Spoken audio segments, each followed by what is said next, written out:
नमस्कार शेतकरी बांधवांनो, सावधान. पुढील 5 दिवस महाराष्ट्रासाठी अत्यंत धोक्याचे आणि महत्त्वाचे ठरणार आहेत. प्रसिद्ध हवामान अभ्यासक पंजाबराव डग यांनी आत्ताच एक अतितातडीचा आणि सर्वात मोठा इशारा दिला आहे. महाराष्ट्रातील तब्बल 12 जिल्ह्यांमध्ये मान्सूनचा जोरदार पाऊस पडणार आहे. आता अनेक जिल्ह्यांमध्ये पावसाला सुरुवात झाली आहे. होय, तुम्ही अगदी बरोबर ऐकलं. मुसळधार नव्हे तर अतिमुसळधार पाऊस आणि सोसाट्याचा वादळी वारा या 12 जिल्ह्यांना झोडपून काढणार आहे. जर तुम्ही या जिल्ह्यांपैकी कोणत्याही एकात राहत असाल तर हा व्हिडिओ तुमच्यासाठी जीवन मरणाचा ठरू शकतो. जर तुम्ही पेरणीची तयारी करत असाल आणि तुमच्या डोक्यात शेकडो प्रश्न घोळत असतील, नेमकी पेरणी कधी करावी, गारपिटी होणार का, तर या सर्व प्रश्नांची उत्तरं आज या व्हिडिओत हवामान अभ्यासक पंजाबराव डग यांच्या तोंडून ऐकणार आहोत. व्हिडिओ शेवटपर्यंत नक्की बघा, कारण एका छोट्या चुकीमुळे तुमचं संपूर्ण वर्ष वाया जाऊ शकतं. चला तर मग समजून घेऊया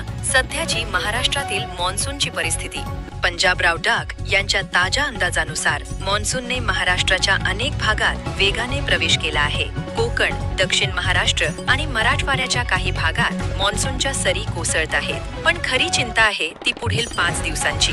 अरबी समुद्र आणि बंगाल उपसागरात एकाच वेळी मान्सून सिस्टीम सक्रिय झालीये. त्यामुळे येत्या 24 ते 48 तासात पावसाचा जोर प्रचंड वाढणार आहे. यंदाचा मान्सून सुरुवातीला खूप आक्रमक राहणार असल्याचं पंजाबराव डग यांनी स्पष्ट सांगितलंय.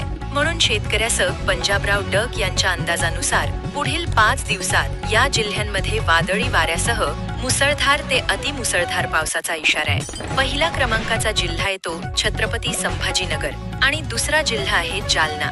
मराठवाड्यातील या दोन्ही जिल्ह्यात विजांच्या कडकडाटासह ताशी 40 ते 50 किलोमीटर वेगाने वादळी वारे येण्याची शक्यता आहे. जनावरांना सुरक्षित ठिकाणी हलवा.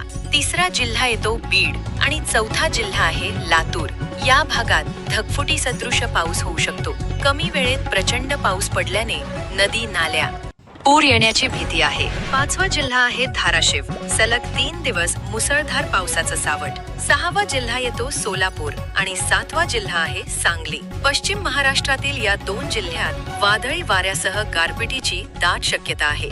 फळबाग उत्पादक शेतकऱ्यांनी विशेष काळजी घ्या. 8वा जिल्हा आहे सातारा आणि 9वा जिल्हा आहे कोल्हापूर. घाट भागात अतिमुसळधार पाऊस अपेक्षित. डोंगराळ भागात दरडी कोसळण्याचा धोका. घाट परिसरात फिरणाऱ्या प्रवाशांनी कुटुंबासह काळजी घ्या. 10वा जिल्हा येतो नाशिक आणि 11वा जिल्हा आहे अहमदनगर. उत्तर महाराष्ट्रात मान्सूनचा जोर प्रचंड राहील.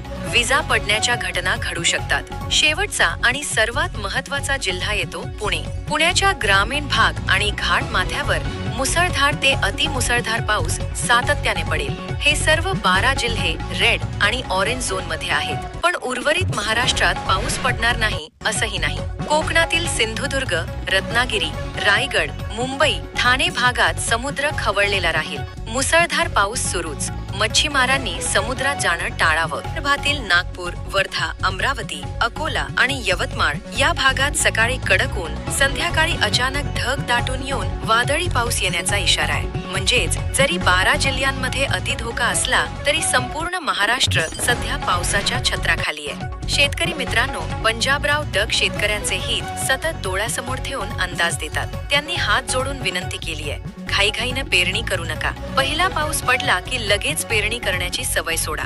हा मान्सून पूर्व आणि सुरुवातीचा पाऊस वादळी स्वरूपाचा आहे. जमीन पूर्णपणे तृप्त झाल्याशिवाय किमान 75 ते 100 मिलीमीटर पाऊस झाल्याशिवाय पेरणी करू नका. कमी पावसात पेरणी केली आणि नंतर पाऊस थांबला तर दुबार पेरणीचं संकट ओढवेल आणि मोठं नुकसान होईल. म्हणून हवामान पाहून विचारपूर्वक पेरणी करा.